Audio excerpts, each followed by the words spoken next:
How much does Mama love you? This much.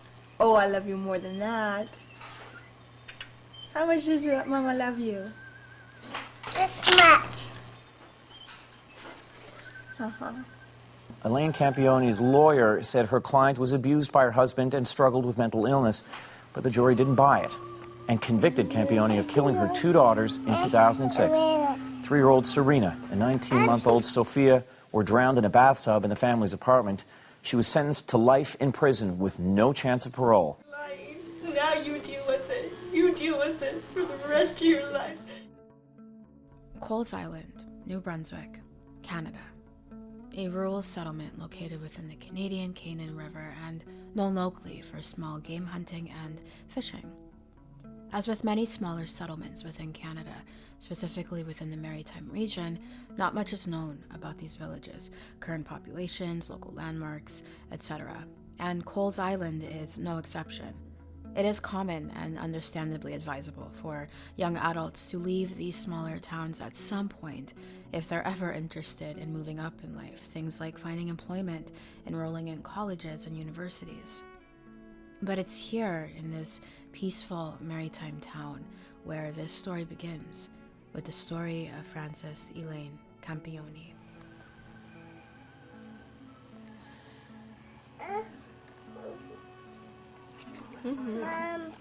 Yes, Mommy's right here. Growing up in Coles Island, Elaine had a rather normal childhood.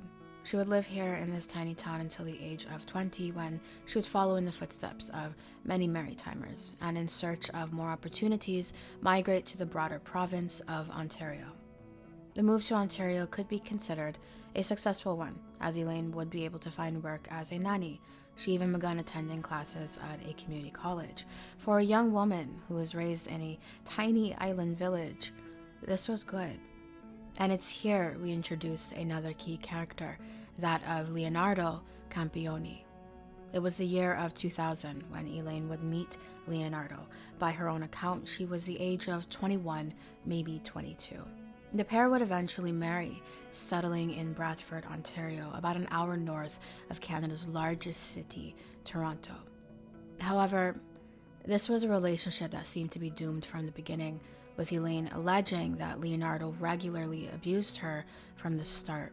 It is important that we state these are technically allegations. In spite of these claims, however, on August 8, 2003, the couple would welcome their first child, a daughter named Serena, and then later, their second daughter, Sophia. Hi, Serena. It's August 8th, 2006. Serena's 3 today. Yay! What do you think, Sophia? You sing happy birthday? No? I'm 3. You're 3 today. Yay! Shall we go to the living room and see if you got any birthday presents from the birthday fairies? Yes. Okay, let's go. I have to go.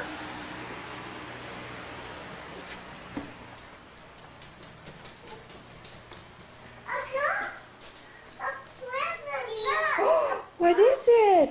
It's a bike. In spite of what would appear to be an idyllic, happy family, Elaine's marriage to Leonardo had grown tumultuous, with Elaine continuing to allege that Leonardo had abused her throughout the course of their relationship, even while she was carrying both of their daughters. Though these are technically allegations, these claims may carry some weight. At the time, it did for the local police department. It has been reported that Leonardo was charged with multiple counts of assault, including 1 count of assault causing bodily harm and 1 count of uttering threats, for incidents between the years 2004 and 2005 involving Elaine and their eldest daughter, Serena. In June of 2005, the couple finally separated after the arrest of Leonardo, with Elaine seeking refuge with her children in a women's shelter. She did eventually manage to move into her own apartment, settling in Barrie, Ontario, a larger city approximately 1 hour north of Toronto, and the largest city Elaine would have lived in at this point. For anyone who's never experienced homelessness or has never worked very closely with the homeless community, it's hard to sell something as simple as finding housing as a true triumph. But this was a huge accomplishment for Elaine, though what could have been a fresh start for everyone involved would quickly grow into the beginning of a very volatile end. A custody battle ensued, with each parent seeking full custody of 3-year-old Serena and 19-month-old Sophia. Elaine, relying on her past allegations, told the courts that Leonardo was abusive, not only to her, but also to their eldest daughter, Serena. Leonardo retorted with claims that Elaine was mentally unwell, and his claims were not unfounded. At this point in our story, Elaine had spent time in psychiatric wards, first in June of 2005, where a social worker noted that Elaine was experiencing issues and struggled to identify herself and her children as separate entities. This would grow to be especially concerning, as Elaine had already attempted to end her own life on at least one occasion. A few months later, she would again be admitted to a psychiatric ward for postpartum psychosis. It was reported by others that at times she would exhibit odd, frankly bizarre behavior. Behaviors such as refusing to let Serena touch anything red, believing it represented blood, and she became convinced that someone intended to erase her and abduct the girls. In October of 2005, she drove her mother to the airport, attempting to use a route that would only require her to make right-hand turns.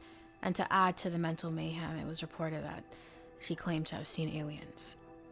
But it was this information she would use to accuse Leonardo of manipulating the truth in an evil attempt to restrict her access to the girls.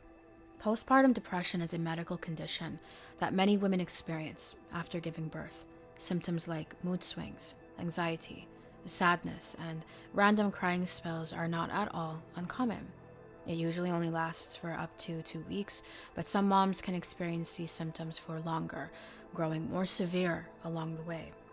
If left untreated, these symptoms can morph into restlessness, hopelessness, difficulty bonding with the new baby, a reduced ability to think clearly, recurring thoughts of harming yourself, and recurring thoughts of harming the baby.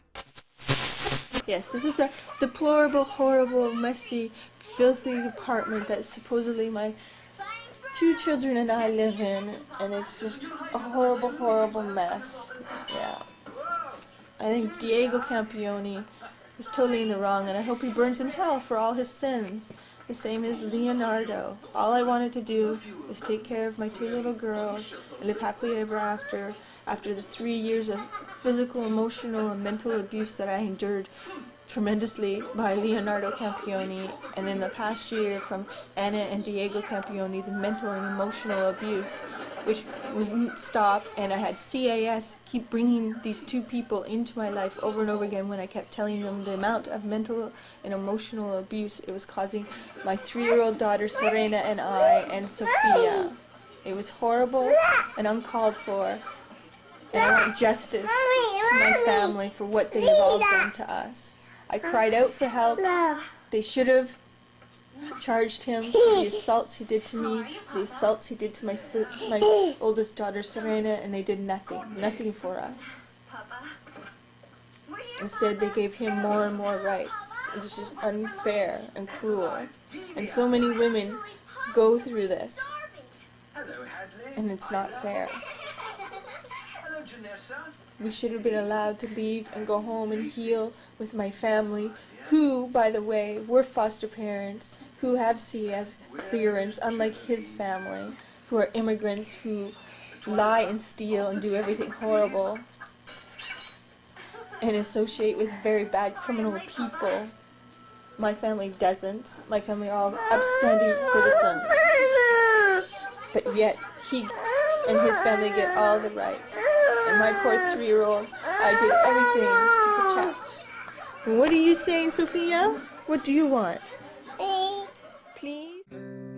Elaine, being quite the shutterbug, or just a proud mother, would regularly make home videos of her children, documenting their experiences together.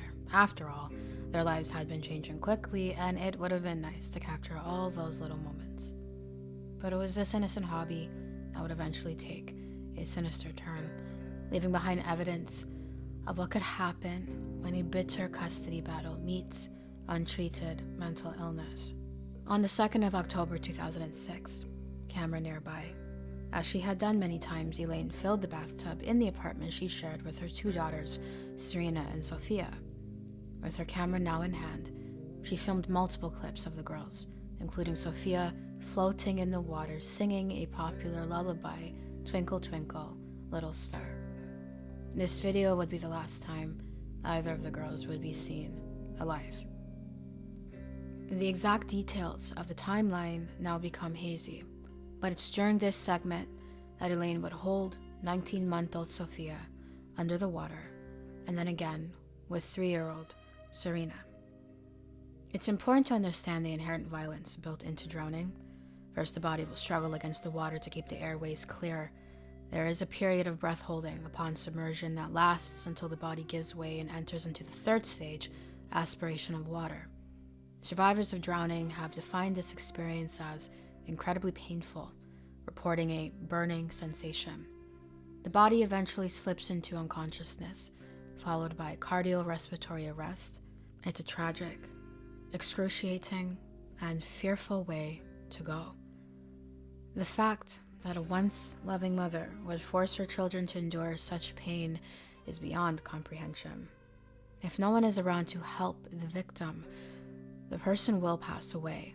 In this case, Serena and Sophia did have someone around to help, their own mother. Couldn't Elaine have come to her senses upon seeing the struggle and fear in the eyes of Sophia? Maybe upon seeing what she had done to her daughter, her lifeless body floating in the water, she could have chosen to spare Serena of the same wicked fate? Maybe. Or maybe at this point, all rational thought was gone. After the drownings, Elaine removed the lifeless bodies of Serena and Sophia from the bathtub where she had just taken their lives. For reasons that she never did clarify, she proceeded to dress them in their pajamas and adorn them with jewelry, finally finishing by posing them on her bed holding hands. A photo album and a rosary were later discovered lying between them. At some point shortly after the incident, she again filmed a final video, this time addressing Leonardo and blaming him for the role he played in the situation, citing to years of alleged physical abuse and the isolation he and the courts ultimately imposed upon her. You wouldn't tell the truth. I begged. You even had Stacy not believing me, telling her I had to sign papers when I didn't. I went to victim witness to get the truth, trying, begging everyone the truth. How you beat me for 3 years behind closed doors, beat me when I was pregnant with Serena and Sophia. You didn't care about our babies, you didn't care about me, you cared about yourself. All you did was hurt us. And you get Serena an idea that you could actually have my children. God believes me, and God's taking care of them now. You're protected by God, thank God, and thank Him. Because there's no way I could have them with you. You're a hideous monster. The things you used to do to me. I still have horrific nightmares all the time because of you. You're an evil, horrible man. And I'm just going to God, because God is the only one who cares and can protect me. Because you are the devil, Leo. You are the psychotic devil.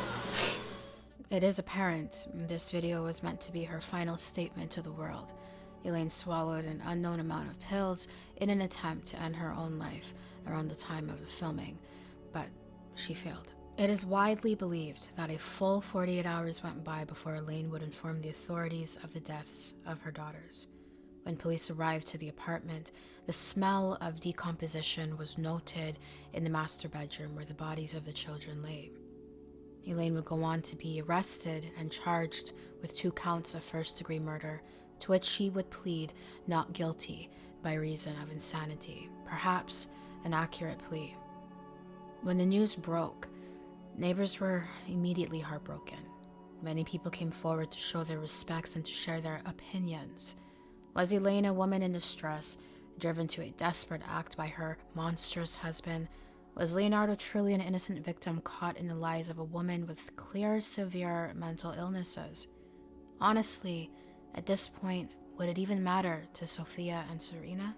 Nobody can know for certain, but it is worth noting that nobody besides Elaine ever had a malicious thing to say regarding Leonardo's character. He would never do anything to hurt those two little girls, one neighbor said.